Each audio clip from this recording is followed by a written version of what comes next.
আজকের গল্প সুপ্রিয়া ঘোষের লেখা অর্ধাঙ্গিনী। তৃষা আর অনিকের বিয়ে হয়েছে মাত্র 1 বছর। তৃষা সুন্দরী, শিক্ষিতা আর নিজে চাকরি করে। এদিকে অনিকও বেশ ভালো ছেলে, ভদ্র, মার্জিত আর প্রতিষ্ঠিত। দুই পরিবারের সম্মতিতেই বিয়ে হয় তাদের। বিয়ের পর কয়েক মাস কি সুন্দর স্বপ্নের মতো কাটছিল।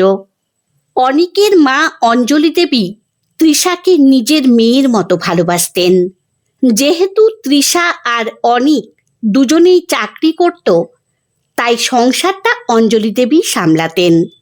রান্নার লোক একটা আছে অবশ্য, কিন্তু কিছু কিছু পদ অঞ্জলি দেবী নিজের হাতেই রান্না করতেন।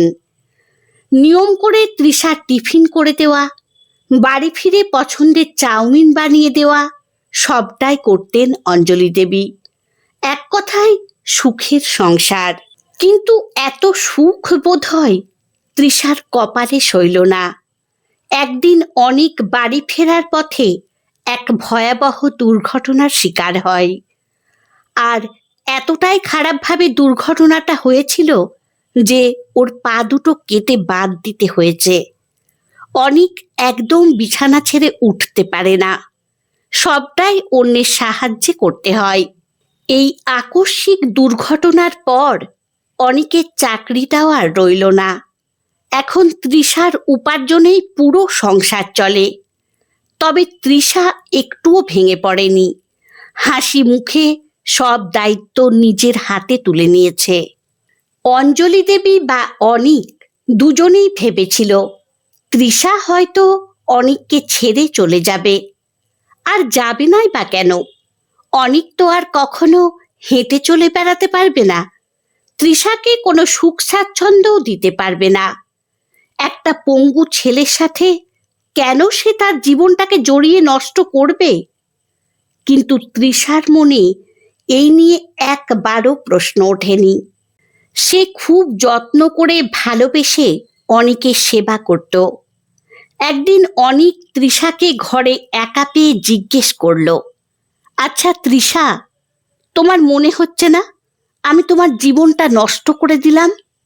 আমি তোমাকে আর কোনো কিছুই দিতে পারবো না, তোমার কোনো শখ আহ্লাদ পূরণ করতে পারবো না। তুমি চাইলে এখনো নিজের মতো ভালো থাকতে পারো।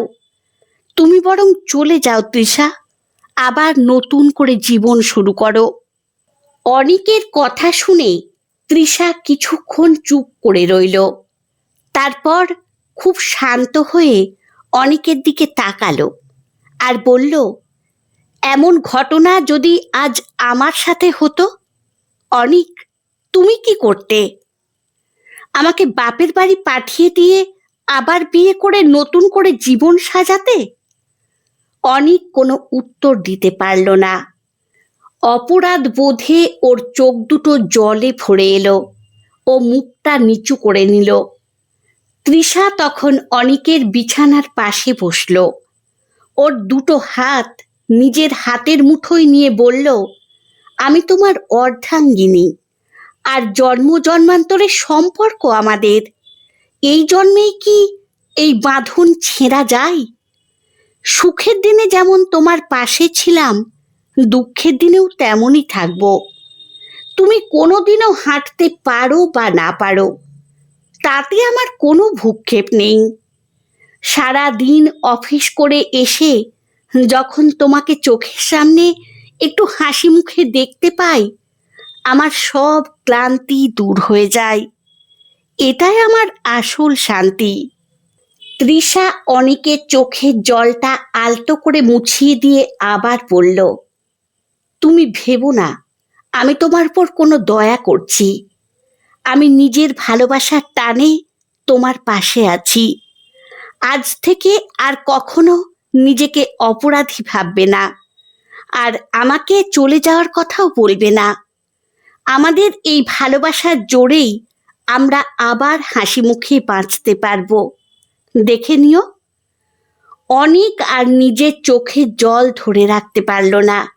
সে তৃষার হাতটা শক্ত করে চেপে ধরল। আজ তার পা দুটো না থাকলেও মনে হলো পৃথিবীর সবচেয়ে বড় শক্তিটা তার পাশে এসে দাঁড়িয়েছে। আমার গল্প পাঠ যদি আপনাদের ভালো লেগে থাকে তাহলে লাইক, কমেন্ট ও শেয়ার করে দেবেন। ধন্যবাদ।